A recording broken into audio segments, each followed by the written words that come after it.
The sound of metal locker doors slamming shut echoed like gunshots through the long, fluorescent-lit hallway of Redwood High. Students laughed, shouted, and whispered as they rushed to classes, their sneakers squeaking against polished tiles. The air smelled faintly of cleaning chemicals and teenage sweat, the aroma of a school that had seen decades of secrets unfold within its walls. But inside the girls' locker room, a different kind of silence lingered.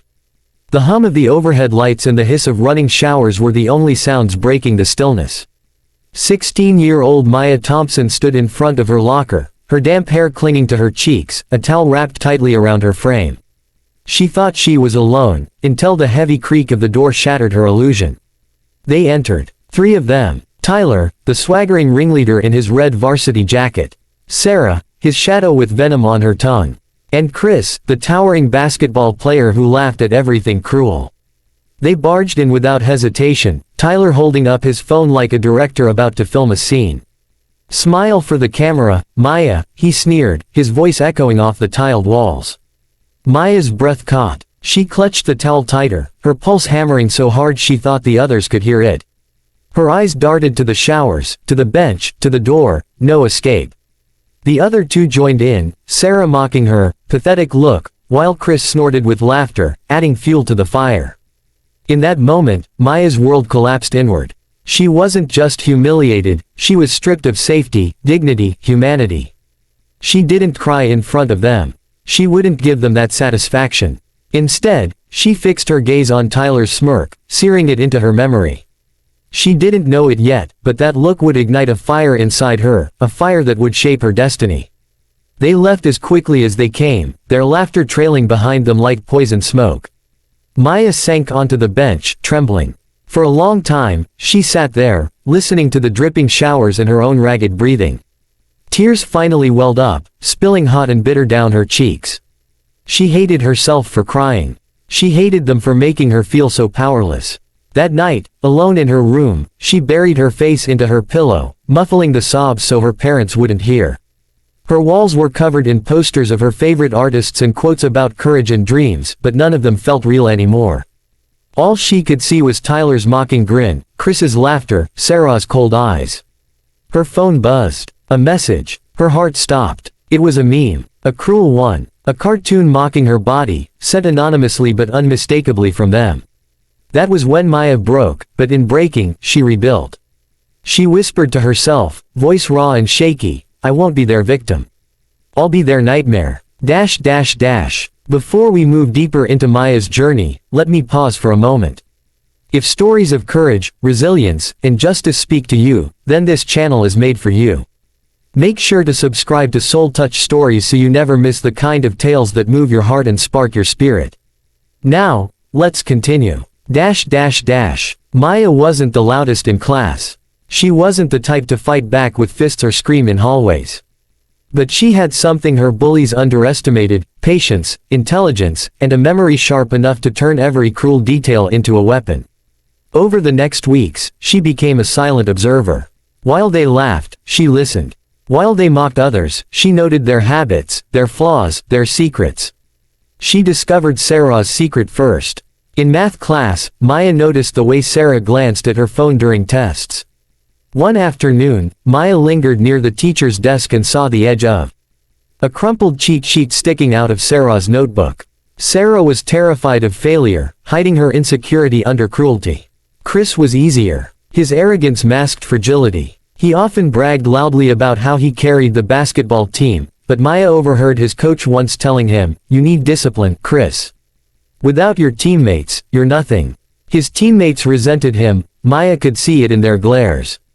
Tyler was different. He thrived on attention. He wanted to be admired, feared, envied. Maya realized that to destroy him, she couldn't just hurt his reputation, she had to strip away the stage he lived on.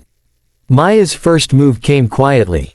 She found a way to slide evidence of Sarah's cheating into the teacher's inbox, screenshots, dates, times. When Sarah was confronted in class, her face crumpled, tears streaming as whispers filled the room. Sarah, once so smug, sat trembling in silence, her reign shattered in a single blow. Next was Chris. Maya had secretly recorded him during gym class, complaining loudly about how, "The team drags me down." She sent the clip anonymously to the team's group chat. The fallout was instant. His teammates cornered him after practice, voices raised, accusing him of betrayal. The coach benched him. The mighty Chris sat alone at lunch, shoulders hunched, laughter gone. But Tyler, he required more. Homecoming was approaching. The crown, the spotlight, the perfect chance. Maya spent nights planning, her heart pounding as her scheme unfolded. She hacked no systems, broke no laws, but she collected what mattered most. Evidence. Proof of the locker room incident. Proof of Tyler's cruelty. When the night came, the gymnasium glowed with string lights and banners. Music boomed, students danced, laughter spilled through the air. Tyler stood tall in his suit, crowned king, basking in the adoration of his peers. Sarah and Chris lingered near him, trying to cling to the remnants of their fading power. The lights dimmed. The projector screen lit up. A slideshow began, smiling faces, sports highlights, memories of the year. The crowd cheered. Tyler smirked. Then it shifted. The footage appeared. Tyler, Chris, and Sarah bursting into the locker room, laughing, mocking, recording. The sound echoed through the gym, raw and undeniable. Gasps filled the room. Teachers froze. Students stared, horrified. Tyler's face drained of color. No, this isn't, he stammered, but the room had already turned on him. By Monday, they were gone.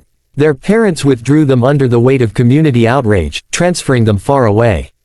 Redwood High exhaled in their absence, the halls quieter, safer.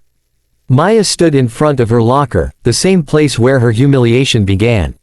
This time, she wasn't trembling. She wasn't hiding. Students glanced at her differently now, not with pity, but with respect. But victory wasn't sweet the way she thought it would be. Lying awake at night, Maya realized revenge didn't erase the scars. The pain still lived in her, whispering reminders. Yet, she felt something else too, strength. She hadn't just survived, she had taken control, rewritten her story. Weeks later, she walked into the locker room again. The tiles gleamed, the showers hissed softly. She stood tall, staring into the mirror. They tried to break me, she whispered, but I broke them instead. And that was the true victory. Before I leave you with the ending, let me say this. If Maya's journey touched you, if you believe stories like these deserve to be told, please like, comment, and subscribe to SoulTouch Stories. Your support brings these powerful stories to life.